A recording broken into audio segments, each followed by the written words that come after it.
Hi hello ನಮಸ್ಕಾರ. Welcome back to my channel. ನಾವು ಎಷ್ಟು ವರ್ಷ ಬದುಕಿರುತ್ತೇವೆ ಗೊತ್ತಿಲ್ಲ, ಹಾಗೂ ನಾವು ಹೋಗುವಾಗ ಏನನ್ನು ಕೊಂಡು ಒಯ್ಯುವುದಿಲ್ಲ. ಹಾಗಾಗಿ ಬದುಕಿನಲ್ಲಿ ಆಸೆ ಬುರುಕುತನ ಒಳ್ಳೆಯದಲ್ಲ. ಮಿತವಾಗಿ ಖರ್ಚು ಮಾಡಿ ಜೀವನವನ್ನು ಆನಂದಿಸಿ, ಹಾಗೂ ನಿಮ್ಮ ಕೈಲಾದಲ್ಲಿ ದಾನ ಮಾಡಿ.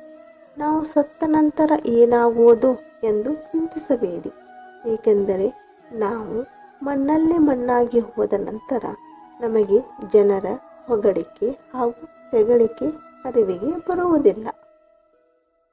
ಜೊತೆಗೆ ಈ ಜಗತ್ತಿನಲ್ಲಿರುವ ಸಂತೋಷಗಳನ್ನು ಅನುಭವಿಸುವ ಅವಕಾಶವನ್ನು ಕಳೆದುಕೊಳ್ಳುತ್ತೇವೆ.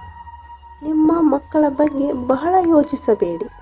ಅವರಿಗೆ ಅವರದ್ದೇ ಆದ ಗುರಿಗಳು ಇರುತ್ತವೆ, ಹಾಗೂ ಅದನ್ನು ತಲುಪುವ ಮಾರ್ಗವನ್ನು ಅವರೇ ಕಂಡುಕೊಳ್ಳುತ್ತಾರೆ. ನಿಮ್ಮ ಮಕ್ಕಳಿಗೆ ಕಾಳಜಿ ತೋರಿಸಿ, ಅವರನ್ನು ಪ್ರೀತಿಸಿ, ಹಾಗೂ ಉಡುಗೊರೆಗಳನ್ನು ನೀಡಿ. ಹಾಗೆ ನಿಮ್ಮ ಸಂಪಾದನೆಯನ್ನು ಅನುಭವಿಸಿ.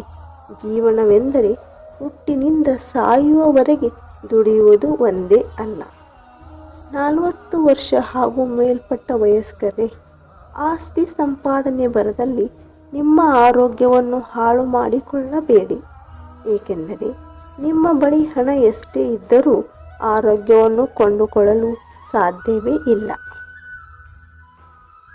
ಮನುಷ್ಯ ಎಷ್ಟು ಸಂಪಾದಿಸಬೇಕು ಹಾಗೂ ಯಾವಾಗ ನಿಲ್ಲಿಸಬೇಕು ಎಂಬುದಕ್ಕೆ ಯಾವುದೇ ಮಾನದಂಡವಿಲ್ಲ.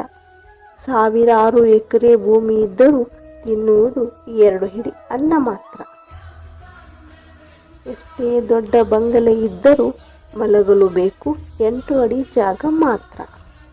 ಹೊಟ್ಟೆ ತುಂಬುವಷ್ಟು ಊಟ ಮತ್ತು ಖರ್ಚಿಗೆ ತಕ್ಕಷ್ಟು ಹಣ ಇದ್ದರೆ ಸಾಕಲ್ಲವೇ ನೆಮ್ಮದಿಯ ಬದುಕಿಗೆ. ನೆನಪಿಡಿ, ಪ್ರತಿಯೊಂದು ಸಂಸಾರದಲ್ಲಿ ಸಮಸ್ಯೆ ಇದ್ದೇ ಇರುತ್ತದೆ. ಹಣ, ಆಸ್ತಿ, ಅಂತಸ್ತಿನ ಕುರಿತು ನಿಮ್ಮನ್ನು ಮತ್ತೊಬ್ಬರೊಂದಿಗೆ ಹೋಲಿಸಿಕೊಳ್ಳಬೇಡಿ. ಬದಲಾಗಿ ಆರೋಗ್ಯ, ಆನಂದ, ಜೀವನದ ಗುಣಮಟ್ಟ ಇವುಗಳನ್ನೇ ನಿಮ್ಮ ಗುರಿಯಾಗಿಸಿಕೊಳ್ಳಿ. ನಿಮ್ಮಿಂದ ಬದಲಿಸಲು ಆಗದ ವಿಷಯಗಳ ಕುರಿತು ಚಿಂತಿಸಬೇಡಿ. ಇದರಿಂದ ಏನೂ ಪ್ರಯೋಜನವಿಲ್ಲ. ನಿಮ್ಮ ಆರೋಗ್ಯ ಹಾಳಾಗುತ್ತದೆ ಅಷ್ಟೇ.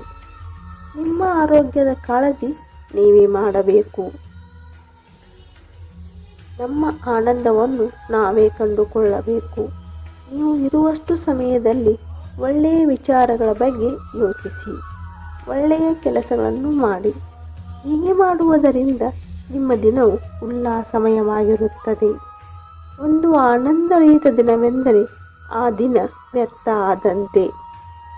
ಒಂದು ದಿನ ನೀವು ಸಂತೋಷವಾಗಿ ಕಳೆದರೆ ಅದು ಗಳಿಕೆಯಂತೆ. ಒಳ್ಳೆಯ ಆಲೋಚನೆ, ವ್ಯಾಯಾಮ, ನಗು, ಸೂರ್ಯಕಿರಣ, ಆರೋಗ್ಯಕರ ಆಹಾರ. ಇನ್ನು 30 ರಿಂದ 40 ವರ್ಷಗಳ ಕಾಲ ಆರೋಗ್ಯಕರ ಜೀವನ ನಡೆಸಲು ಸಾಧ್ಯ. ಎಲ್ಲದಕ್ಕಿಂತ ಹೆಚ್ಚಾಗಿ ನಿಮ್ಮ ಸುತ್ತಲಿರುವವರನ್ನು ಪ್ರೀತಿಸಿ, ಬೆಂಬಲಿಸಿ.